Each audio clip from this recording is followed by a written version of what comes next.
प्रधानमंत्री अपने आप को शेर कह रहे हैं तो फिर इसका मतलब लगता है कि हमने जानवर चुन लिया है। स्मृति ईरानी जो है सिलेंडर 1200 रुपए कुछ सिलेंडर की तरह हो गई है। अच्छा। हमें तो लूट लिया मिलके भाजपा वालों ने, बहुत ही तंग किया अब तक। संबित पात्रा नेशनल चैनल पर बैठे कि गोबर कोहिनूर से भी ज्यादा कीमत। मोदी जी को आप बोलिए जेट प्लस छोड़ करके जनता में आए, इतना आशीर्वाद इतना मिलेगा कि गिन नहीं पाएंगे वो। और एक इनका जो सांसद बोलता है कि फला कम्युनिटी के लोगों से कुछ सामान भी मत खरीदो, अड्डा झूठ का अड्डा। अच्छा, आज ये बेचू प्रधानमंत्री है। अच्छा, इसके जो अंदर है ये ताली बजा रहे हैं। रेल बिक गया, सेल बिक गया, बेल बिक गया, IPO LIC का बिक गया। मतलब ये लोग बेचने को ही विकास समझ बैठे हैं। अच्छा, आप कह रहे बेचने को विकास, वो तमाम तरीके के दावे कह रहे हैं कि देश 5वीं बड़ी अर्थव्यवस्था में जा रहा है और तमाम देश जो है अमृतकाल में इस समय 5वीं अर्थव्यवस्था में जा रहा है ना देश। तो रोजगार का है। अच्छा, अगर अर्थव्यवस्था बढ़ती है, GDP बढ़ती है तो रोजगार भी बढ़ता है। क्योंकि और अगर FDI आता है जिसको फॉरेन डायरेक्ट इन्वेस्टमेंट कहता है, तो उसमें क्या होता है, जो बंद पड़ी कंपनियां हैं उसको गुड्स डिमांड बढ़ता है और जो रुकी हुई जो कारखाने के पहिए हैं वो भी चल पड़ते हैं। तो जहाँ 10 लेबर काम करते हैं वहाँ 40 हो जाते हैं। फिर रोजगार क्यों नहीं है हमारे देश। अच्छा, आप जो आपने अभी शुरू में मुझे अपना नाम बताया, आप कुछ लोग आपको देखेंगे वो कहेंगे कि ये तो वही लोग हैं शाहीन बाग वाले, टुकड़े टुकड़े गैंग वाले, उनको क्या जवाब देंगे? उनको यही तो जवाब दूंगा, इनसे इनकी मानसिकता अभी खत्म है। क्योंकि देखिए एक बात बताता हूँ, हम इसलिए आवाज करते हैं क्योंकि हम जिंदा हैं और हमें इसलिए भी टेंशन है क्योंकि हम अनाज खाते हैं। हम इनकी तरह गोबर और मूत्र तो पीते नहीं है। अच्छा, वो लोग अनाज नहीं खाते, आप ये कह रहे हैं? गोबर खाते ही नहीं। अच्छा, मूत्र पीते हैं। तो ये बताइए गोबर में कोहिनूर कौन ढूंढता है? संबित पात्रा नेशनल चैनल पर बैठी है कि गोबर कोहिनूर से भी ज्यादा कीमत। तो फिर मैं क्या करूँगा? नहीं तो अदरवाइज अगर देश के विकास की बात करेंगे तो देश का विकास तभी संभव है जब इस देश के युवाओं के हाथ में रोजगार होगा। आज युवा भटक रहा है, खून के आंसू रो रहा है। आज ये जो धरने पे बैठे हैं ये भी युवा है नहीं है।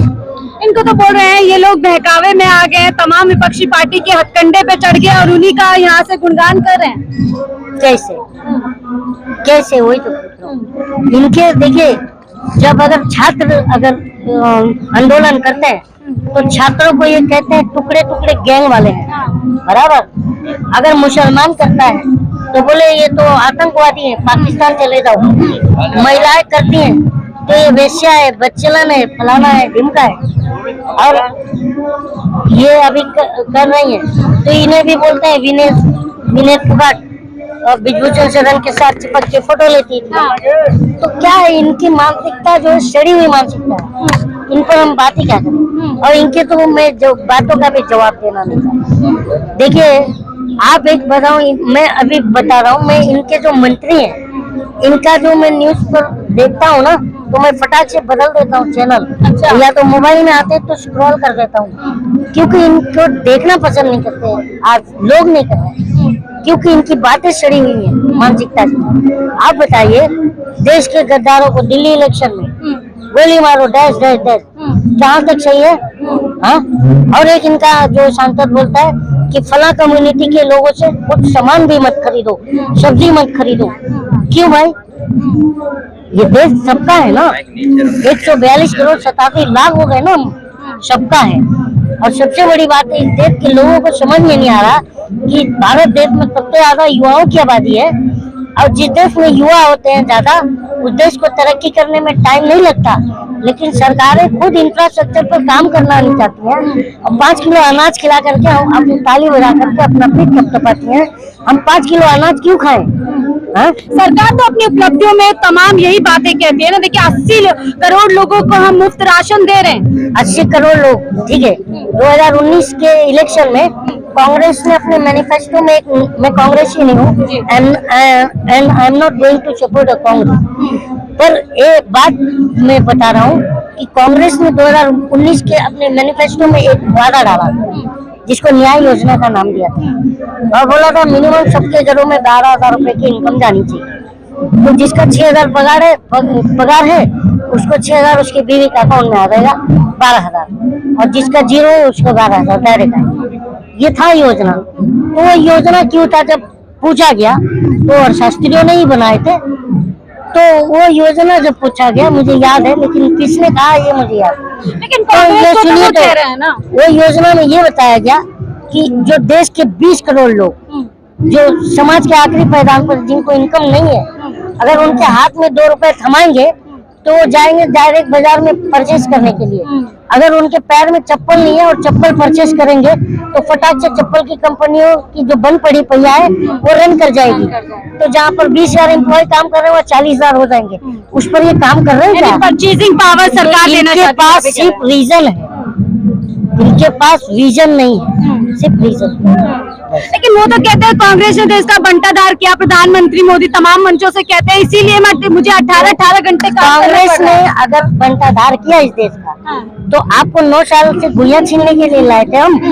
अच्छा 9 साल से क्यों लाए हम? तो जेपी नड्डा कह तो रहे 9 साल पहले वाला भारत जोड़ घुटनों पे था। नड्डा झूठ का अड्डा। अच्छा क्योंकि अभी उसने कहा है जेपी नड्डा ने हाँ। कि 2014 के पहले भारत जमीन पर रेंग रहा था। हाँ कहा था नहीं आप मीडिया जी, को? जी। आप मानती हैं इसके ऊपर देशद्रोह का केस होना चाहिए। अच्छा देश 2014 के पहले जमीन पे घुटनों के बल रेंग रहा था। हाँ। कुछ भी नहीं था इस देश में। हाँ। हाँ तो आप कंगना रनौत बोलती है कि देश 2014 में आजाद हुआ। हाँ तो ये बताइए इन लोग की मानसिकता क्या, इनका कौन जवाब देगा इनकी बातों का? क्या मानसिकता है इनकी?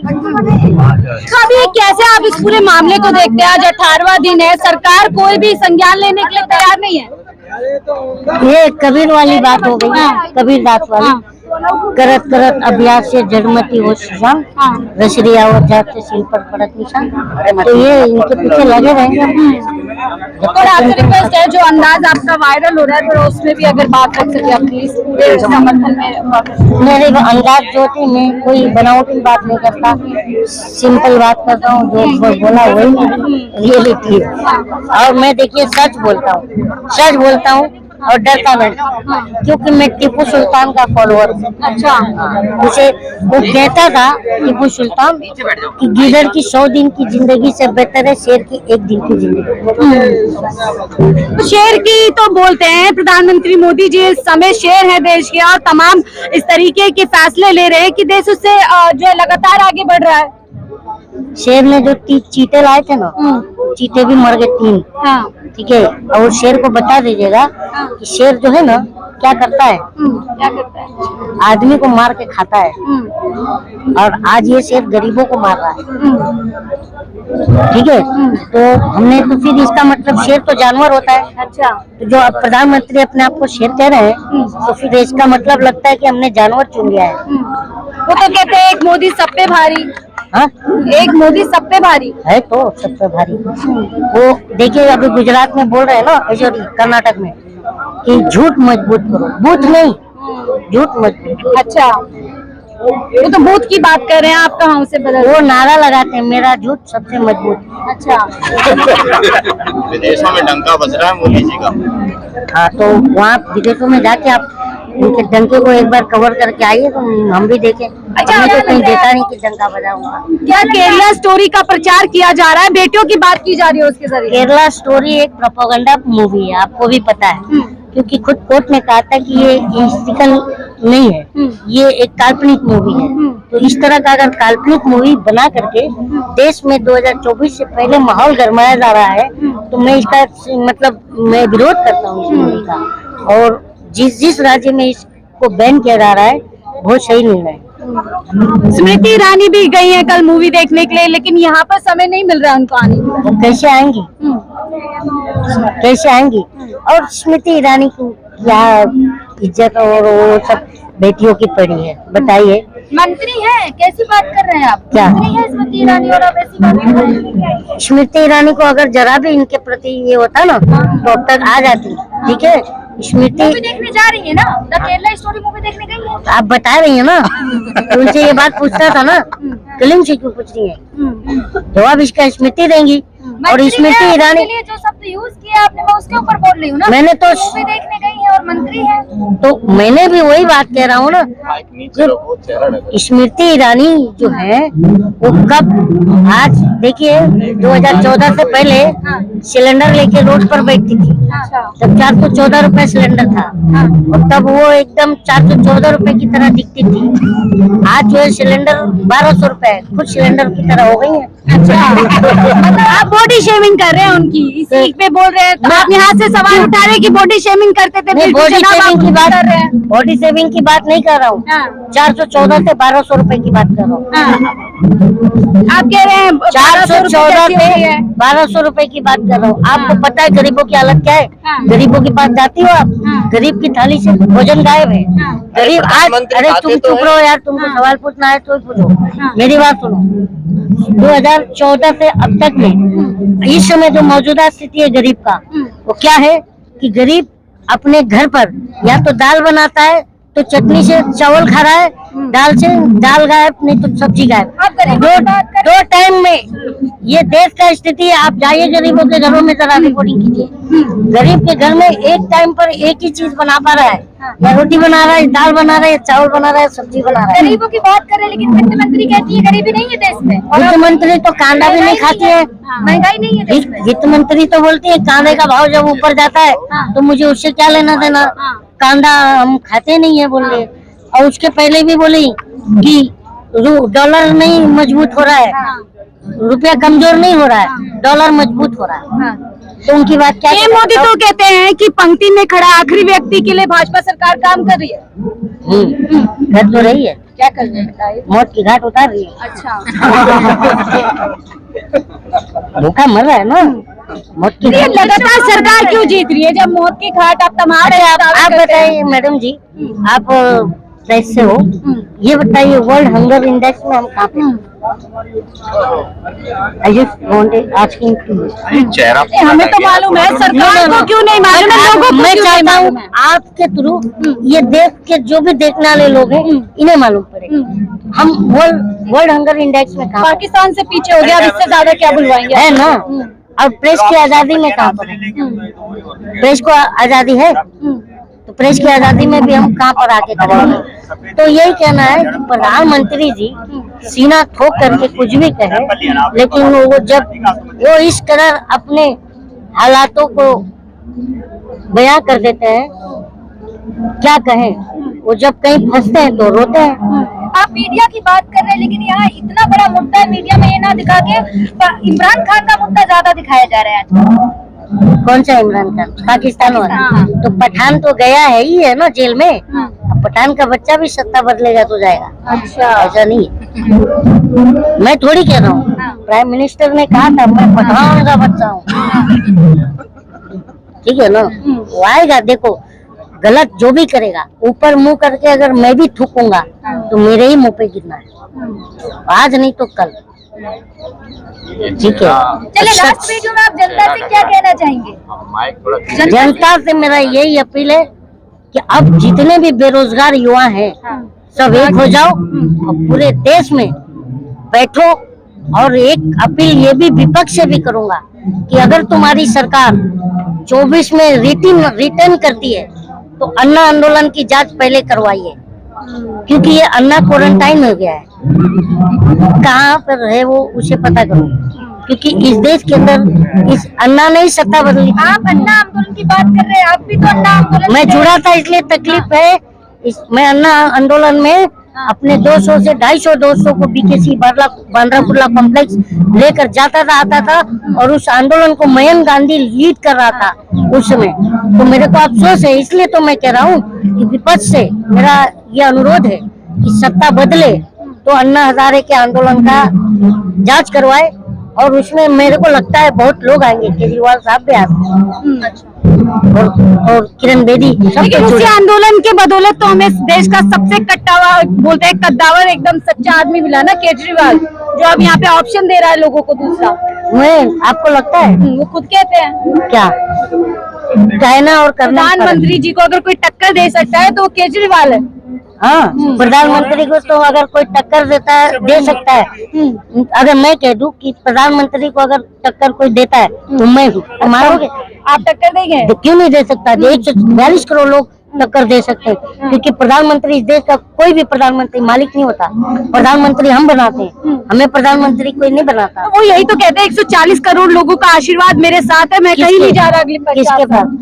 किसके पास है 140 करोड़? मोदी जी के साथ। मोदी जी को आप बोलिए जेड प्लस छोड़ करके जनता में आए।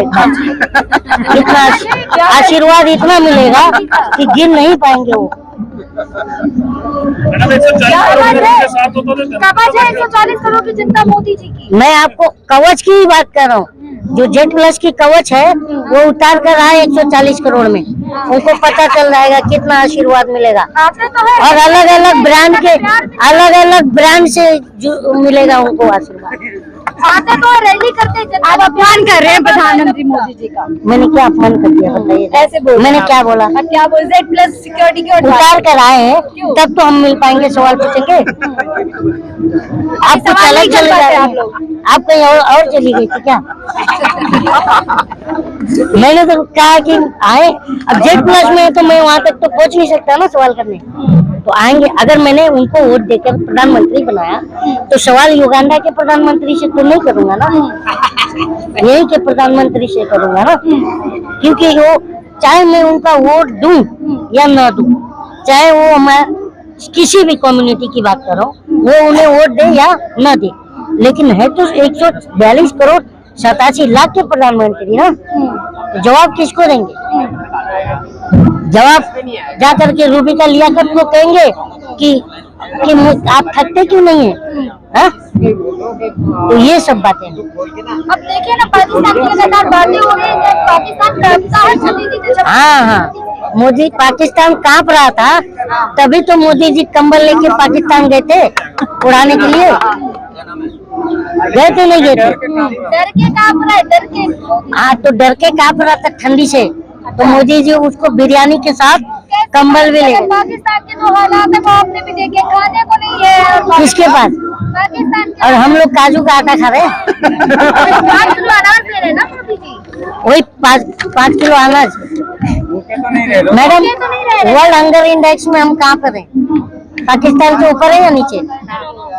आप पत्रकार हो, बताइए, लाइव कैमरा चल रहा है, बताइए वर्ल्ड हंगर इंडेक्स में हम कहाँ पर हैं? लेकिन बीजेपी और एक बात, हमारा कंपैरिजन पाकिस्तान से क्यों होना चाहिए?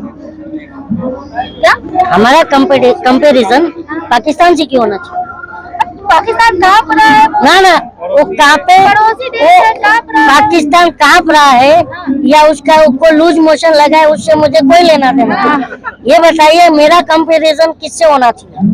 मेरे देश का, पाकिस्तान को मेरे देश का कंपैरिजन। आप किससे करवाना चाह रहे हैं? आप किससे करवाना? 2014 से पहले हम चाइना की जीडीपी से कंपैरिजन कर रहे थे, अमेरिका ब्रिटेन से कर रहे थे, अब ये मैडम पाकिस्तान से कंपैरिजन कर रहे हैं। भाजपा वाले सभी कहते हैं कि पाकिस्तान कांप रहा है। भाजपा, सोशल मीडिया नहीं देखते हैं। तो आपने भाजपा वालों को बताया नहीं कमल लेके मोदी जी इसलिए गए थे? ये बताना चाहिए आपको, सच किसको लाता है सामने। इसीलिए मैं बोल रहा हूँ कि 2014 के बाद चीजें बदली है। पहला क्या होता था, मीडिया जो है जनता अफवाह फैलाती थी तो मीडिया आता था सामने और उसको फाइंड आउट करके बताता था ये अफवाह है। आज के डेट में मीडिया अफवाह फैला रही है और हम जनता के बताते हैं कि ये अफवाह है। अच्छा, ये चीजें बदली है। क्या हो रहा है? हो रहा नहीं हो रहा है, वो अफवाह के केस में तो मनीष कन्या है। मीडिया मोदी जी जो अच्छे काम करते हैं वो बताती है मीडिया। अच्छा, अब गलत तो मोदी जी का कौन सा अच्छा काम बताया मुझे? कितने को अच्छे काम है। एक बता दीजिए। 5 किलो अनाज दे दिया, शौचालय ये अच्छा काम है। और क्या चाहिए? शौचालय। शौचालय नहीं चाहिए, हमें विद्यालय चाहिए, क्या? हमें विद्यालय चाहिए, शौचालय नहीं चाहिए। तो बना तो नहीं, गूगल पे सर्च करें आपको एम्स मिलेंगे। अच्छा, एम्स हाँ, गूगल पे कितने सर्च बने? करें, कितने बने? गूगल पे सर्च करें ना।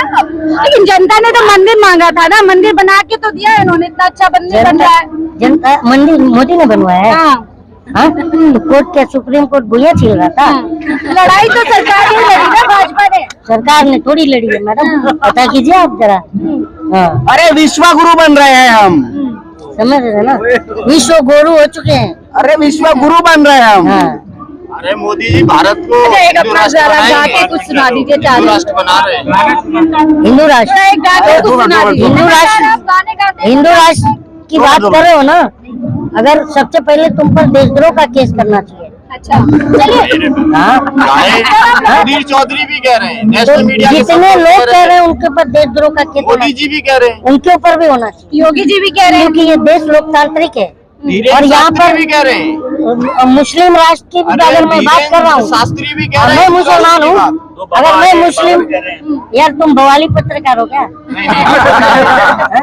अगर मैं मुस्लिम राष्ट्र की बात करूं तो मेरे पर भी देशद्रोह लगना चाहिए। जब अमृतपाल खालिस्तान की बात कर रहा है उसके पर लग सकता है, तो जो हिंदू राष्ट्र की बात कर रहा है उन्हें पहले डालना चाहिए। तो धीरेन्द्र शास्त्री ने बात की थी, तो धीरेन्द्र क्यों नहीं शास्त्री डाला? कोई क्या है वो धीरेन्द्र शास्त्री? क्यों नहीं डाला किसी ने? वो अपनी बहन को मुसलमानों से शादी करवा देता है और बोलता है हिंदू राष्ट्र है, कुछ भी बोलते हो। चलिए आप कुछ गा के सुना दीजिए, बच्चा कुछ गा के सुना दीजिए।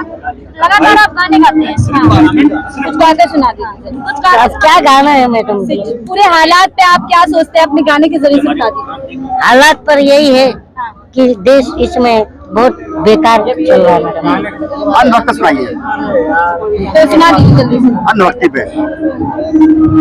अभी देखिए, आपको ये जो बेशरम होते हैं, तो बेशरम रंग पर भी बवाल करेंगे, तो उस पर दो लाइन ही सुना देता हूँ कि हम जो जनता है वो कह रहे हैं कि हमें तो लूट लिया मिलके भाजपा वालों ने, हमें तो लूट लिया मिलके भाजपा वालों ने, बहुत ही तंग किया अब तक बेरोजगारी ने, नशा चढ़ा है ये भक्ति का या अडानी का है, बेशरम भक्त कहाँ देखा दुनिया